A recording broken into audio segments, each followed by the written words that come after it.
여러분 안녕하십니까? 오늘은 강성률 철학TV 제101강으로서 솔로몬의 재판은 정말 지혜로웠는가? 재미있는 성경 이야기 7번째입니다. 여기는 이제 두 여자가 와서 자기 아들이라고 서로 우기고 그걸 재판하는 솔로몬의 모습입니다. 칼로 아이를 갖다가 이제 둘로 나누어서 주라고 하는 그런 이제 명령을 내렸죠. 여기도 이제 같은 장면입니다. 오늘 강의의 순서를 말씀드리도록 하겠습니다. 먼저 솔로몬의 생애 간단히 살펴보고 솔로몬이 어떤 과정을 통해서 등극하게 되었는가, 그리고 솔로몬은 여호와 하나님께 번제를 1000번을 드렸습니다. 그리고 이제 그 지혜, 하나님께서 지혜를 받았죠. 그래서 그 유명한 솔로몬의 재판, 너무너무 유명합니다. 그래서 이걸 솔로몬이 지혜로웠다는 하나의 그 증거로 많이 삼는데요. 과연 이 재판에서 솔로몬이 지혜로웠는가? 이제 그것이 오늘의 주제가 되겠습니다. 여기는 예루살렘에 있는 솔로몬 성전이고, 자기 아버지가 이제 그 모든 것을 준비해 놓고, 본인이 이제 성전을 지었죠. 그러나 지금은 이제 다 이게 무너지고, 통곡의 벽만 남아 있습니다. 자, 솔로몬의 생애를 개요를 말씀드리자면 다 아시다시피 솔로몬은 다윗의 아들이죠. 이스라엘 왕국의 제3대 왕이고 왕국의 전성기를 이끌었습니다. 그래서 제2기간은 971년부터 931년, 약 40년이나 되죠. 이집트 왕녀와 결혼 동맹을 맺고 솔로몬의 영화를 구가했습니다. 솔로몬이죠. 솔로몬은 큰 도시와 예루살렘 성전을 건축했고, 특히 성전은 예루살렘의 모리아산, 아브라함이 이삭을 바쳤던 그 산이죠. 거기에 건축을 했고, 설계도는 하나님이 친히 알려준 것이다. 이렇게 기록이 되어 있습니다. 건축할 때 동원된 인력은 총 18만 3,850명 이렇게 나와 있습니다. 그러나 솔로몬은 백성들에게 과중한 세금과 본인의 사치스러운 생활로 인해서 이스라엘 왕국이 남과 북으로 갈라집니다. 자기 아들 르호보암 때 르호보암이 이제 유다를 다스리고 북이스라엘은 여로보암이라는 자가 나타나서 왕을 자칭했습니다. 그래서 결국에 차례차례 멸망하는 운명에 처하게 되죠. 솔로몬은 이스라엘 문학의 시조라 일컬어질 정도로 많은 책을 남겼습니다. 잠언과 시편 가운데 상당수가 솔로몬의 작품이고, 특히나 전도서와 아가를 지은 작자로 이렇게 알려져 있습니다. 아가, 잠언, 전도서 이 순서대로 기록을 했죠. 솔로몬이 어떻게 해서 왕위까지 오르게 됐는가? 다윗 왕이 밧세바를 취하여 낳은 두 번째 아들이 바로 솔로몬입니다. 지난 시간에 말씀드린 것처럼 밧세바가 낳은 첫째 아들은 일주일 만에 병으로 죽었죠. 솔로몬은 어머니 밧세바와 나단 예언자, 사제 사도 분이야 등의 지지를 얻고 왕위에 올랐습니다. 여기는 목욕하는 밧세바, 그리고 여기는 다윗을 비난하는 나단 선지자입니다. 다윗이 목욕하는 밧세바를 보고 간음을 했다는데 거기에 대한 이제 질타죠. 자, 솔로몬의 이제 그 순서를 보면 첫째 암논, 다윗의 아들입니다. 첫째 암논은 셋째인 압살롬의 칼에 의해서 죽게 됩니다. 암논이 다말을 간음해서 성폭행이죠. 그래서 같은 배에서 태어난 압살롬이 이복형인 암논을 죽입니다. 그리고 둘째 길르압은 여절, 일찍 죽었다는 얘기죠. 또 압살롬은 나중에 모반을 일으켰다가 요압에 의해서 죽게 됩니다. 그렇게 되자 계승 서열이 가장 높았던 사람은 누구냐면 아도니아라고 하는 아들인데, 이 아들은 배후의 명문 대제사장 가족의 혈통을 이어받은 아비아달과 요압 장군이 있었습니다. 특히 요압 장군은 불세출의 명장으로서 유다 지파의 지지까지 받고 있었기 때문에 다윗조차도 그를 제거하려다가 실패한 적이 있던 그야말로 희대의 권신이었습니다. 이것은 이제 요압 장군이 압살롬을 찔러 죽이는 그런 장면이죠. 그래서 아도니아에 비해서 열세에 놓였던 솔로몬을 고려해서 다윗은 아도니아 일파가 손을 쓸 겨를도 주지 않고 직접 왕위를 넘겨줘 버립니다. 전격적으로 왕위를 물려줘 버린 거죠. 그렇게 되자 모반을 꾀하던 아도니아나 요압 장군, 아비아달, 시므이 등은 축정을 당했었고, 다행히 이제 그 후로 솔로몬이 명군이 됨으로써 이 다윗의 행동은 성견지명이었다, 이런 평가를 받게 된 겁니다. 솔로몬이 1,000번제를 드렸다는 이야기인데요. 소 1,000마리를 제물로 바치는 성대한 제사, 이것이 1,000번제입니다. 번제란 말은 제물을 불로 태워서 온전히 드리는 걸 말합니다. 그러자 여기에 감동을 한 하나님, 야훼가 솔로몬, 너에게 내가 무엇을 줄 거나 이렇게 물어보자 솔로몬은 부귀와 영광이 아니고 지혜를 구했습니다. 여기에 또 감동을 받고 내가 구하지 않은 부와 영광도 내게 주겠다.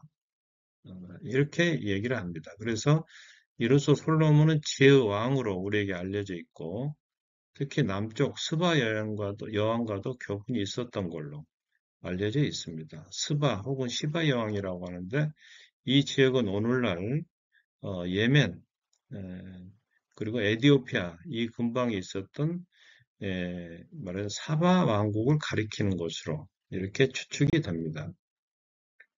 솔로몬의 지혜를 보자면 3,000개의 잠언을 지었고 1,005개의 노래를 지었죠. 시가.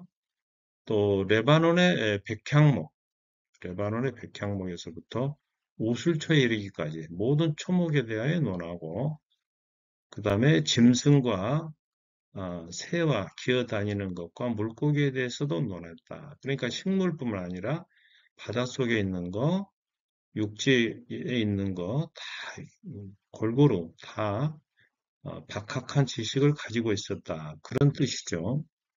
조금 전에 말씀드린 백향목이 뭘까요? 이 나무는 해발 2,000m 고지대에서 자라는 레바논의 삽목으로서 1년 내내 푸른 잎을 자랑하는 상목수입니다.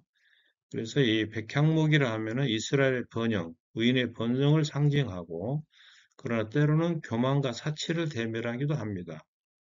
이 송진의 향기가 향기로워서 백향목이다. 이렇게 이름이 붙었다고 그래요.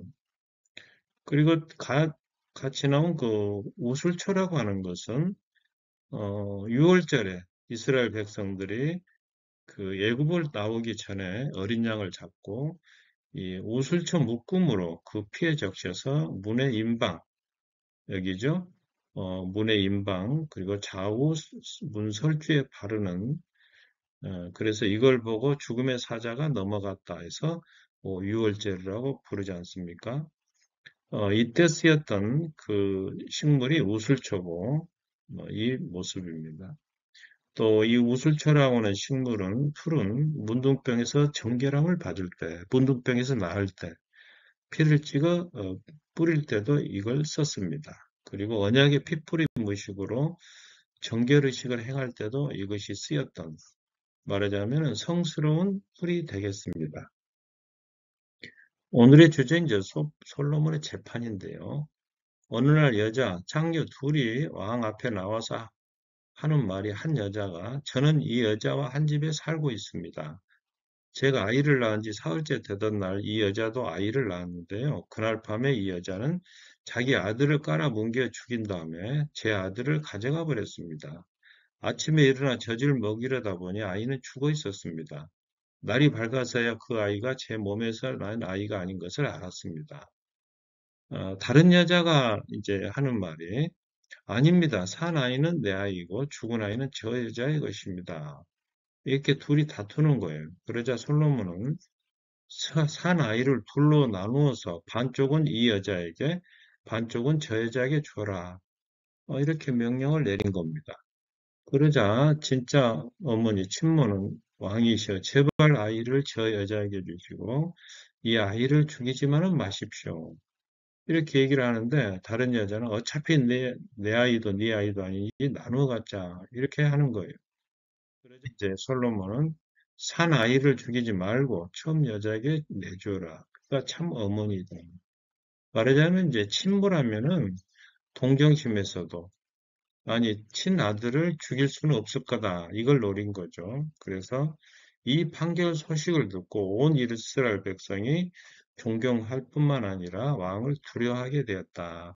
이것이 이제 우리가 알고 있는 솔로몬의 재판 내용입니다.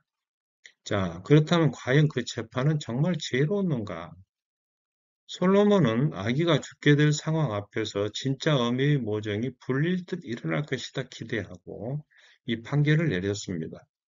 왜냐하면 어머니 입장에서는 아기가 죽으면 아무리 승소해봐야 소용도 없게 아주 기를 쓰고 그걸 막았던 거죠. 이 점을 간파한 솔로몬이 모성애를 발휘한 여인을 진짜 어머니로 이렇게 판결을 했다는 건데 여기에 문제점이 있다고 봅니다. 첫째는 멀쩡하게 살아있는 아기의 생명을 두 쪽을 내라 이런 명령을 내린 것은 일종의 공갈협박이 아니겠습니까? 두 여인의 말을 자세히 더 들어보고 주변 인물들을 탐문해서 증거를 수집해야 되겠죠. 요즘 말하면 탐문 수사를 했어야 한다 그 말입니다. 오늘날 같으면 DNA 검사 하면 끝나는데 당시 그러한 기술이 있으리는 만무하고 그래서 만약에 두 여자 모두 아이를 칼로 나누는 걸 거부했다면 어떻게 됐을까요? 상식적으로 가짜 엄마도 아이를 죽이는 걸 원치는 않았을 것 같고 또 이게 중요한데 가짜 엄마가 속으로는 아이 죽이는 걸 원하면서도 겉으로 말렸을 수 있죠. 왜냐하면 이 가짜 엄마로 나설 정도면은 더 영악하다고 우리가 볼 수 있기 때문에 충분히 친엄마를 가장했을 수도 있다. 그런 얘기입니다. 또 하나 반대로 두 여자 모두 아이 나누는 걸 찬성했다면 어떻게 됐을까요? 솔로몬의 입장에서도 진짜 엄마를 가리기는 곤란했을 거 아니냐. 그런 얘기입니다. 또 혼자서 재판을 담당하는 것도 문제인데 성경에 보면은 모세에 대해서 장인 이드로가 충고를 합니다. 모세가 아침부터 저녁까지 재판하느라 정신이 없는 것을 지적하는 내용인데요. 그러지 말고 직분자를 따로 세우라. 천부장, 백부장, 오십부장, 십부장. 그래서 각자 재판을 하도록 하되 정의 판단하기 어려운 문제만 너에게 가져오도록 하면 좋지 않겠느냐. 그래서 모세가 여기에 순종을 했거든요. 이처럼 그 왕 혼자서 이 모든 백성을 재판하기는 어려울 거 아니냐. 그런 얘기입니다. 그리고 삼심제가 필요하다. 그런 얘기입니다. 성경에는 더 자세한 내용은 나오지 않습니다만은 단심제인 것처럼 우리가 생각이 들어요. 더 공정한 재판을 통해서 억울한 사람이 생기지 않도록 하기 위해서는 어, 그렇기 위해서 현존하는 대부분의 법치국가들이 이 삼심제를 채택하고 있는데 왜냐하면은 그렇게 되어야 여러 판사들의 거듭된 판단을 거치면서 앞서 했던 재판에서 오류를 바로잡을 기회가 생기거든요. 그래서 지방법원, 고등법원, 대법원 이렇게 되어 있습니다. 여기는 이드로가 모세에게 충고하는 장면이고요. 자, 그렇다면 솔로몬은 어떻게 해야 했을까요? 첫째로 두 여인에게 각자 아이의 신체적 특징이나 버릇을 이야기하게 해서 과연 그게 사실인지 확인하는 방법도 있고 두 여인으로 하여금 아기의 젖을 물려보게 하면서 동작이나 표정이 자연스러운지 확인하는 방안도 있을 수가 있겠습니다. 물론 사흘밖에 안 됐으니까 젖을 이렇게 물려본을 그런 틈새도 없었겠습니다만은 자, 그리고 세 번째는 아이 낳는 것을 도와준 산파도 있을 것이고 두 여인의 친척이나 이웃들을 상대로 해서 자기들이 보고 들은 내용을 증언하게 하는 방법도 있지 않겠느냐. 그런 생각입니다. 이렇게 해서도 끝내 진짜 엄마를 가릴 수 없다면은 공동 육아, 함께 키우면서 아이가 자라나면서 어느 쪽과 더 닮았는지 이것도 살펴보는 것이 하나의 방법일 수 있다. 왜냐하면 조금 전에 말씀드린 것처럼 유전자 검사는 불가능했을 것이기에 이제 이런 방법이 써볼 수 있다. 그런 얘기입니다. 오늘 강의를 정리해 드리도록 하겠습니다. 솔로몬의 생애에 대해서 말씀드렸고 어떻게 해서 왕에 오르게 되었는지 그리고 일천번제를 드림으로써 하나님으로부터 지혜를 얻게 되었고 그 유명한 솔로몬의 재판을 하게 되었지만 이 재판은 여러 가지 문제가 있었다. 아기의 생명을 두 쪽 내라고 이건 물론 진심이 아니었겠지만 일종의 공갈 협박이 될 수가 있고 또 탐문 수사를 통해서 증거를 수집할 수도 있었지 않았을까. 두 여자 모두가 아이를 칼로 나누는 거 거부했다거나 찬성했다면 어떻게 됐을까? 그런 생각도 해봅니다. 죄송합니다. 그리고 혼자서 재판을 담당하는 것도 좀 문제가 있지 않겠느냐. 또 아이의 신체적 특징이나 젖을 물려보게 하는 방법도 있었을 테고 관계자들의 증언들을 들어봤을 수도 있고 함께 키우면서 어느 쪽을 더 닮았는지 살펴보는 방안도 있었을 텐데 이런 점이 이제 제 주관적으로는 볼 때는 조금 미흡하거나 아쉬운 점이 아닌가 그런 생각을 해보았습니다. 오늘도 영상이 좋으셨다면 구독과 좋아요 부탁드리면서 끝까지 시청해 주셔서 감사합니다.